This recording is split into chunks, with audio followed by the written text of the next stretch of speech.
Welcome to No Marks Allowed. This is the show that covers sports, sneakers, and culture. And let's get straight to it. Super Bowl 59. We got a new crown champion, the Philadelphia Eagles.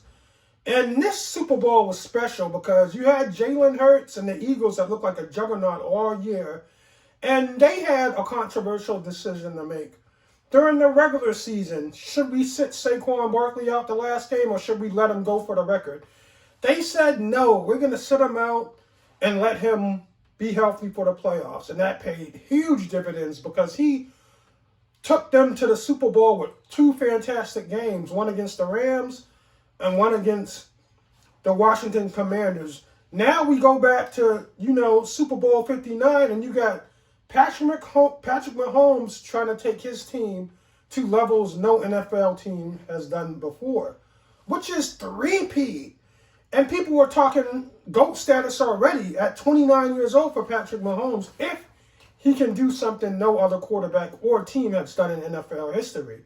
Philadelphia Eagles, they felt like they got kind of robbed the last time they played Kansas City because the ref took it out their hands with that holding penalty at the end of the game, which has allowed Patrick Mahomes to run the clock out and win on a chip shot field goal.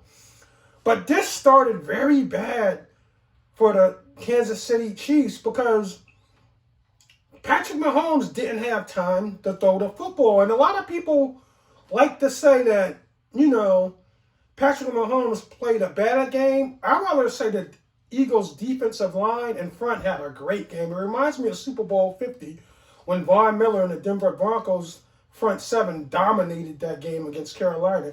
This is the same scenario right here. I feel like the Philadelphia Eagles built this defense to beat the Kansas City Chiefs. Look at Nolan Smith, Jalen Carter, Sweat, the front line. Then on the back end, they had two rookie cornerbacks that were highly touted in the NFL draft with the veterans C.J. Gardner-Johnson and Big Play Slay.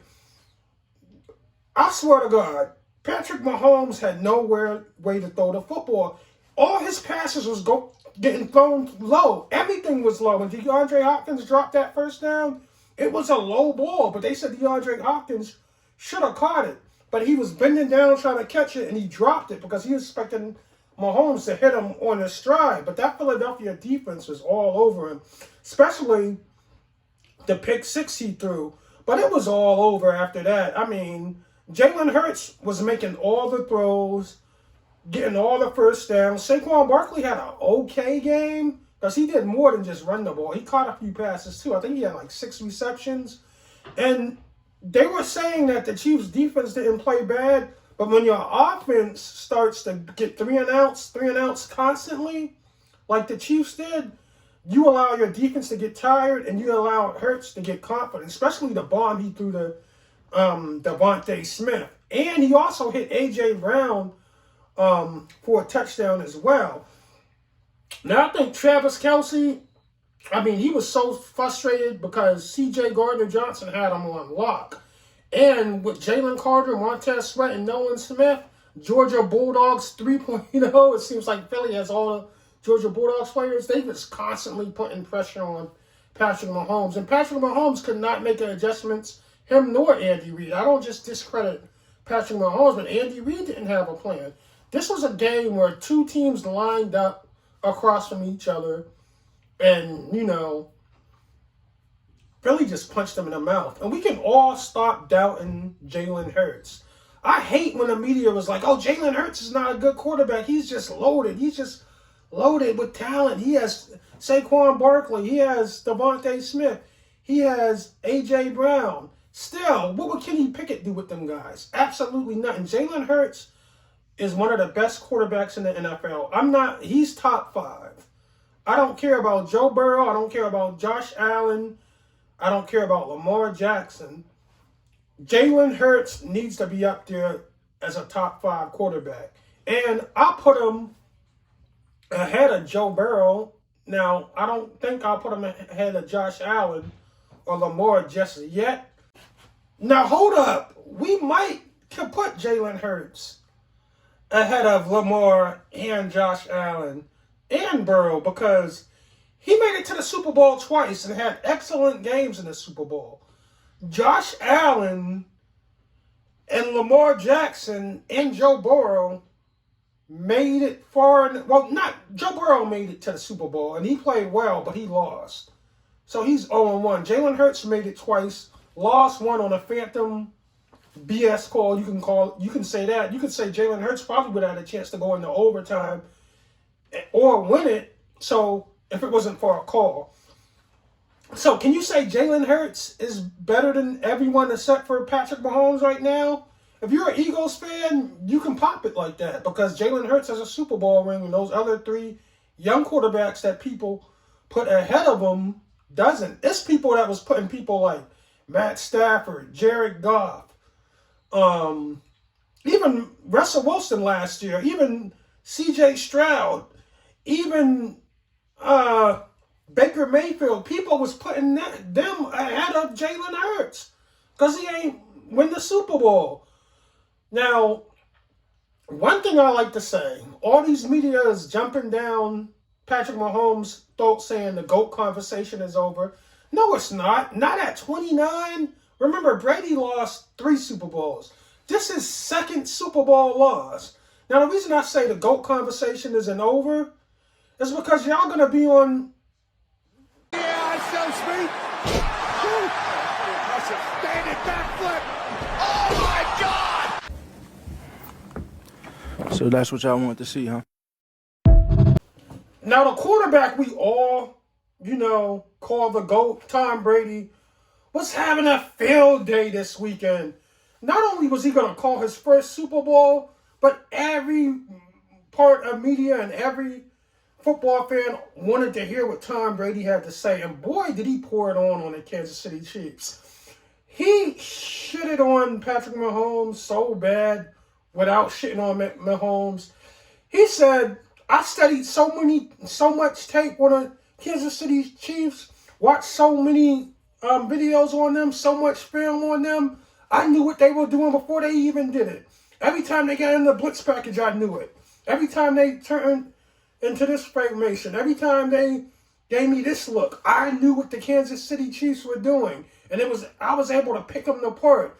And he was popping it like, yeah, you can win all the Super Bowls you want. Those losses,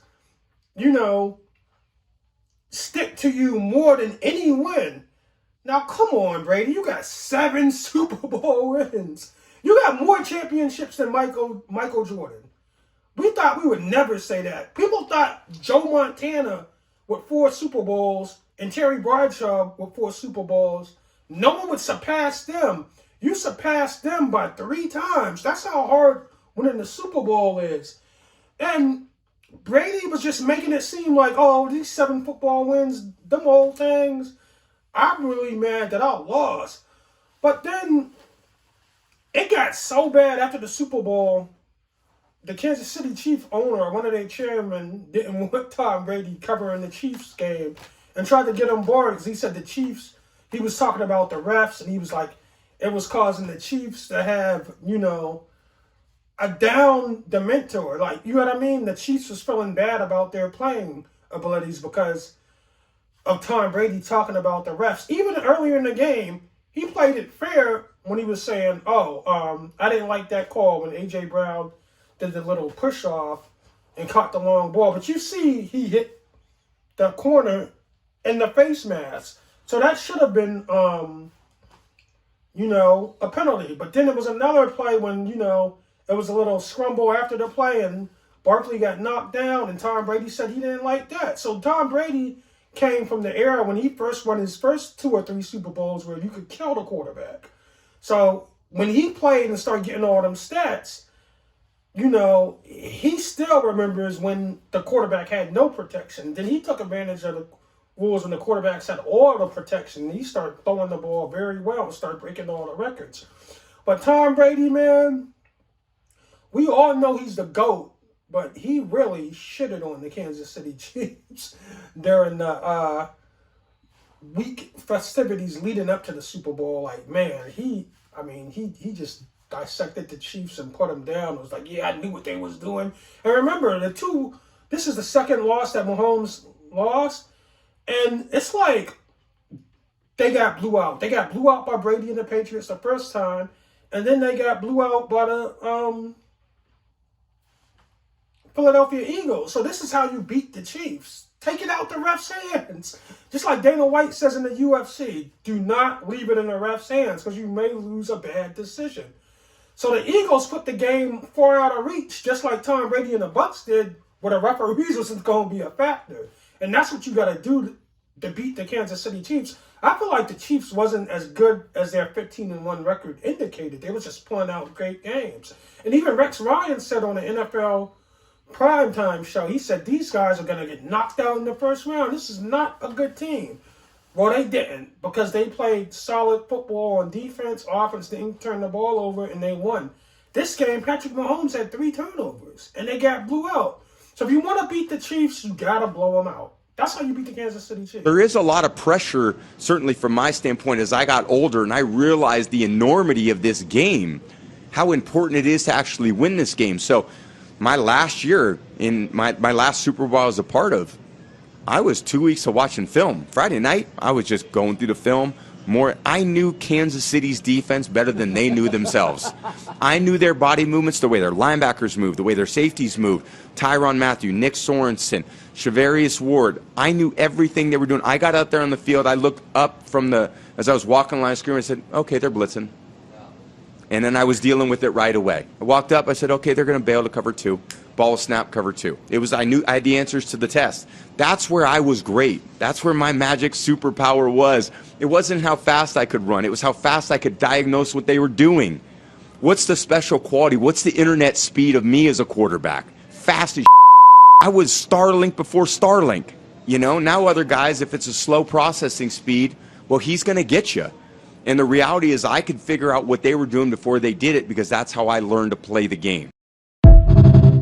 Now, the GOAT conversation is not over with, Patrick Mahomes. He's only 29 years old.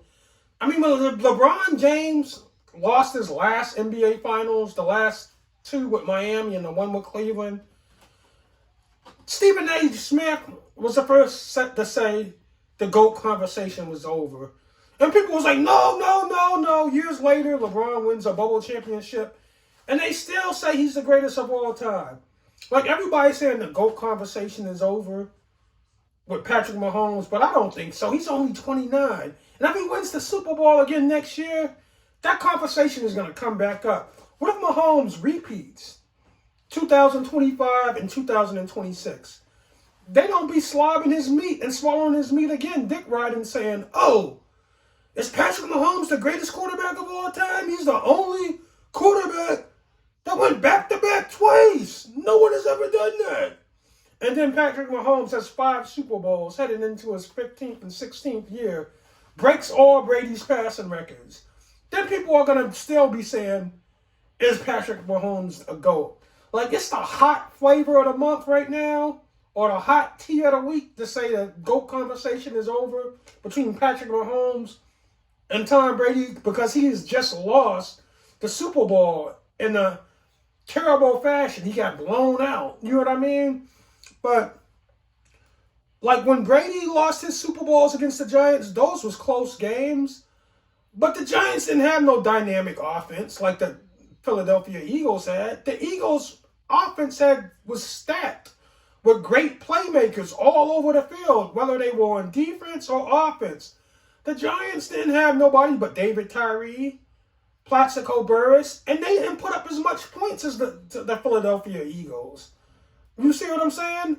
So, I know what people are saying, like Brady never lost the Super Bowl and he put up a lot of points in the Super Bowl. Don't get me wrong, Brady is a GOAT now, but this conversation is not over. Because the GOAT conversation is never over, especially with Patrick Mahomes with 3 Super Bowls. Now, a lot of people say Jordan is the GOAT, but the conversation still isn't over, even though LeBron got put out the first round last year by Denver, didn't make it to the finals the year before that. And the bubble championship, a lot of people like to hate on that bubble championship because it's LeBron, but the Celtics, if they would have won it, they would have counted that championship. If the Heat won it, they would have counted that championship. So like I said before, if Patrick Mahomes repeats or even wins the Super Bowl, they're going to be swallowing his meat again, asking him if he was the GOAT. You see what I'm saying? Don't let him repeat. Because then the conversation is, oh, Patrick Mahomes is the greatest quarterback of all time. He repeated twice. Now can he three-peat? Then he'll get blown out in another Super Bowl on the three-peat try, and then they'll be like, oh, the GOAT conversation is over again. So, no, the GOAT conversation is not over with Patrick Mahomes. He's 3-2 in Super Bowls. He's only 29 years old. He has a long way to go as far as his legacy. Brady's legacy is already written. Mahomes isn't. Vote debate officially over. It's officially over. There's nothing to talk about. It's officially. And nothing you can do. No, I'm not saying there's nothing you can do, Okay. but we can look years down the road. Yeah, We're talking about right now. Now, we had a crazy NBA trade deadline. We seen the main thing was Luka Doncic going to the Lakers, and nobody knew about it. I woke up at like 4 o'clock in the morning because my alarm clock goes off at 4 o'clock in the morning. I turn it off, then I get 2 hours of sleep, have it go off again at 5 o'clock, turn it off, get 2 hours of sleep, then have it go off again at 7:30. No, at 7:15, and then I get up and get my day started. But this prevents me from waking up at 7 and then going back to sleep and being late. So I do that. But no one knew about this trade, and the media was so mad.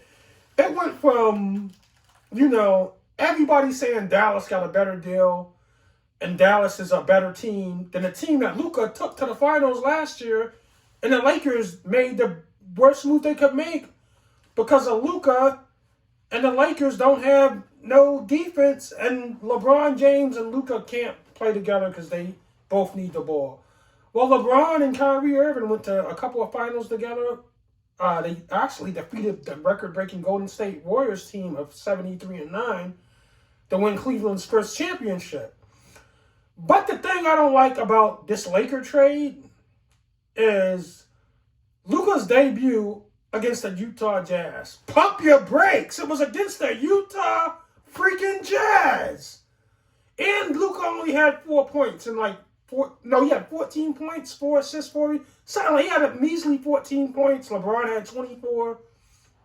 Austin Reeves had 22. Pump your brakes. We still don't know if LeBron would, let Luka take the reins, because we've seen LeBron and AD together go against Oklahoma City in a regular season game, and they both come up short. And Shai Gilgeous-Alexander gives them 35. And that's a big game. And AD and LeBron will both come up short. It seems like AD and LeBron, when they're together, that energy is only for big-time games. When they play teams like Golden State, Boston, Denver, on any given night, they can give you a stinker. Now that AD is with Dallas, first half, he scores 26 points. Well, no, in 3 quarters, he scores 26 points, almost 14 rebounds. And he looks like the AD of New Orleans. And then he gets hurt with the abdomen strain that he had before he left the Lakers. Now, he first went out with that injury on Christmas Day, I think it was. But they said it was a knee or whatever. He sat out like the first play on Christmas Day. And, AD had that huge half after the Dallas fans was protesting, and then he goes out. And they say, okay, he's going to need a couple of weeks. But I say that's BS. That's load management. They just don't want to try AD because he has a, injury history. Luka has an injury history, too. That's why the Dallas Mavericks traded him. He missed like 16 games or 15 games last year, 12 games the year before that. And you say, Antonio, that's 82 games. That's a lot of games. It's 82 games, and you shouldn't miss more than 10% of your games due to injury. I know it's a new league and we got load management, but no, 80%, you shouldn't miss 80% of your games or 70% of your games if you're in the NBA. Anthony Davis only missed 6 games last year. That was amazing. But he already missed more than that this year.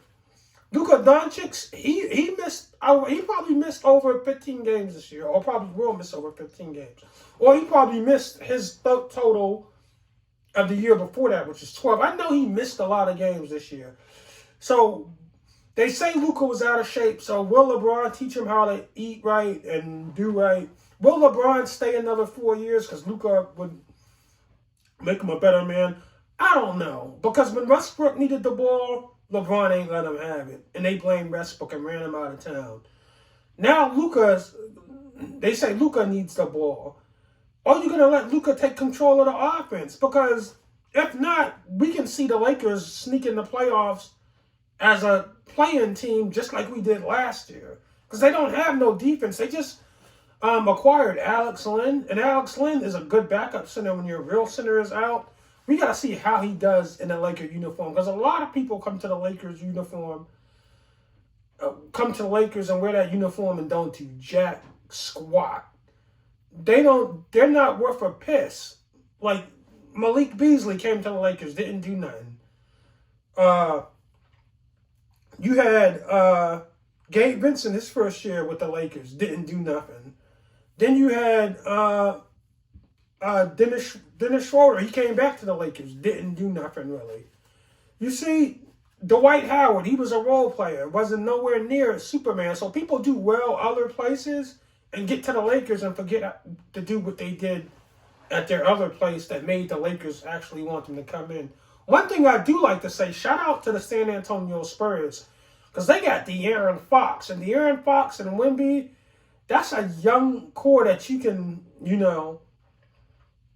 build off for years. But I like Luka. I would like to see what Luka Doncic does post LeBron. Because, like I said, when LeBron had them stinker of the games against OKC, maybe Luka can pick up the pace when LeBron doesn't want to play. Because LeBron been going off, but that's because AD been sitting out. LeBron has been scoring 30, 40, just going off without AD. So maybe Luka can infuse some energy, but when LeBron gets tired, because he's going to have a point where he gets tired, and he doesn't want to score 23, 25, 30, 40 points a game. He's going to be on that 16, 13, 17 point under 20 streak. We got Luka to pick him up. And are those games Luka going to be scoring 35 or 36 like he used to, like it was clockwork? Or is Luka going to be more of a distributor of the ball and getting everyone the ball, like Connect, who came back, Austin Reeves, DFS, Dorian Finney-Smith. You also got Rui Hachimura. With Luka's vision, make the Lakers are much better. And LeBron off the ball, can you imagine the oops that Luka can throw LeBron?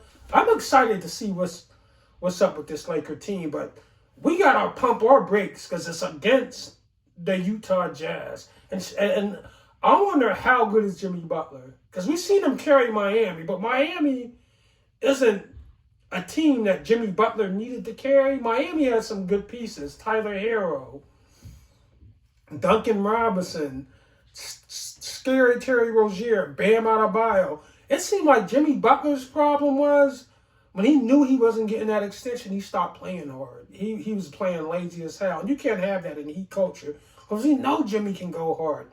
Now he's with Steph. If he goes hard and Steph can open up some coverages for Steph to get open and hit threes, Golden State can shoot right up there in the West. Like, since Jimmy Butler got there, Steph's been going crazy. The knock on the Warriors this year was Wiggins, the other guys wasn't hitting shots when they were double-teaming and triple-teaming Steph. And the Warriors got rid of Andrew Wiggins and sent them to Miami. And Andrew Wiggins is a bucket, but he doesn't have the defensive attack and intensity as, Jimmy Butler does. So maybe can, Wiggins take over that second scoring leader? Because Bam Adebayo, he's off and on. He can have 15 one game, 16 one game, then he'll have 30, then he'll have 16, 7. You never know. Bam Adebayo's been inconsistent. So I feel like these trades, the trade deadline really made some noise this year, and I think it all started with the Lakers getting Luka Doncic. And I know the media, ESPN, Shams, who else? Stephen A. Smith, Shannon Sharp. They were all mad as hell because they didn't know what the hell was going on. It wasn't even a rumor. Now, I told my friends at the mall, Will and Tommy, that Luka is going to be a Laker. This is how the Lakers get all their stars. And they was like, no, Luka's going to stay like Dirk. I was like, no, trust me. Luka's going to come to the Lakers. And then It all started when the dude took the beer out of Luka's hand. And now we have all these rumors talking about Luka was out of shape. But I never heard that until he got traded. I always heard that Luka was complaining about the refs, things of that nature. I never heard that he was out of shape. Maybe they've been saying that. But on the radar, I'm going to tell you this. Joel Embiid is going to be the next Laker. Philly is a tough city, and they're sick of Embiid's BS with him being hurt all the time, whether it's a hangnail or a serious knee injury. So I feel like around 2026, 2027, mark my words, Embiid will be a Laker because Philly is going to get sick of his BS, and they're not going to sign him. And this is how the Lakers get their stars and compete for championships.